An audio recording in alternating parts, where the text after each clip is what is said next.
Technical advisor at the office of the Vice President, Dr. Tia Mahama, has re-echoed President Akufo-Addo's assurance that there'll be no haircut on domestic bonds. Commenting further on the issue, Dr. Tia Mahama said anyone whose funds are with the government are safe. When we talk of debt restructuring, we are looking at measures you use to bring your debt on a sustainable path.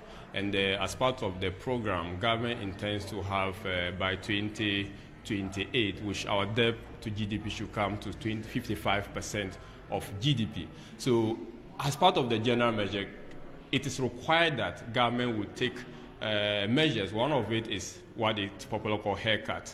Haircut is kind of an agreement with your debtors, or your creditors in this case, an agreement with your creditors that they should forfeit, they should waive a part of their obligation due them as a result of their investment holding with you. So what basically the president was meaning was that people investment with government will not be lost as a result of the IMF negotiation government is having.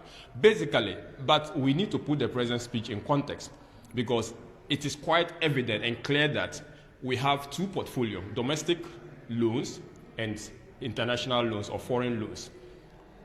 Our proportion is like 50-50, except to the fact that the burden on the servicing of foreign loans has been higher because of the foreign exchange losses or the depreciation of the Ghanaian cedi.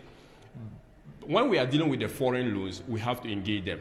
We have to make sure that either the tenor, which is the duration, the principal, or the interest, the tweaking is going to be around these three. And as part of it, government may be engaging them. It's based on consensus, because, these are contracts we've signed with these investors. You cannot just decide a decision to cut down their principal without engaging them. So it's going to be a negotiated haircut.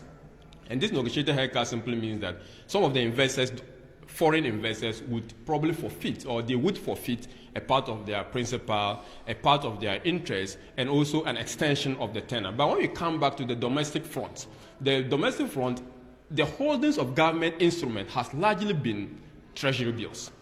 Most individual, because of the requirements for corporate agencies and the documentation involved in access to bonds, we don't have many Ghanaians doing bonds. We have many Ghanaians going for treasury bills. And the president was very categorical and clear that if you are holding treasury bill, government is not going to go for a haircut of your treasury bill. In other words, government is not going to temper with your principal. If it was 1 million that government was owing you, you are